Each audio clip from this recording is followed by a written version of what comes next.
Ingat Afika, bintang iklan Oreo kini sudah beranjak dewasa makin cantik. Sempat jadi member JKT48. Afika Nina, bintang iklan cilik yang dulu viral dengan jargon "ada yang baru nih", kini telah beranjak dewasa dan memiliki kesibukan baru. Afika dulunya dikenal sebagai sosok anak kecil imut yang menggemaskan.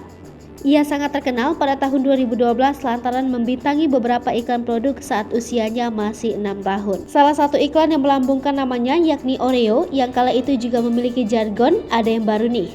Dalam iklan yang menampilkan perbincangan dua anak kecil sedang berbagi Oreo ini, Afika tampil masih dengan tampang yang menggemaskan, dengan balutan baju musim dingin dan topi menutupi telinga. Setelah 10 tahun berlalu, ternyata Afika tumbuh menjadi sosok yang awalnya menggemaskan kini menawan. Kini perempuan kelahiran 6 Januari 2006 ini sudah berusia 16 tahun dan semakin dewasa.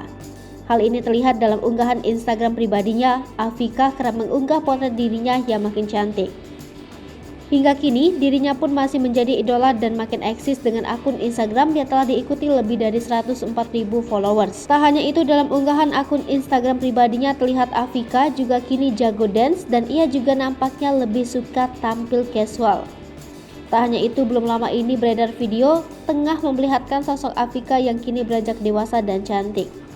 Dikutip dari akun @viral.show, Kamis 2 Juni 2022. Terlihat Afika yang berpenampilan casual dengan mengenakan pakaian berwarna nude dan mengenakan celana jeans. Saat dipanggil, ia sontak berpose tersenyum lebar. Selain dikenal sebagai bintang iklan, Afika yang juga sempat berakting dalam sinetron pada tahun 2013 ini tetap berada di jalurnya yakni bidang seni. Afika sempat membintangi film berjudul Cerita Cinta dan sitkom berjudul RT Sukowi. Perlahan sosok Afika kini jarang terlihat di layar kaca. Sebelumnya Afika dikabarkan sedang sibuk dan fokus menjadi atlet senam gimnastik. Namun beberapa waktu lalu Afika tergabung sebagai generasi baru JKT48. Dirinya berhasil lolos dalam audisi grup idola JKT48 untuk generasi 8 bersama 17 kontestan lainnya.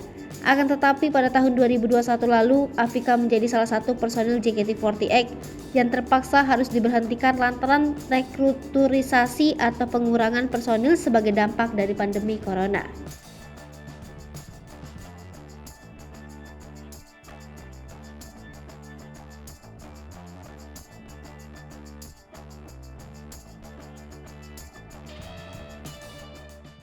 Hai pemirsa Sri Popo TV, jangan lupa komen, like, dan subscribe, serta tonton terus berita-berita terupdate lainnya ya.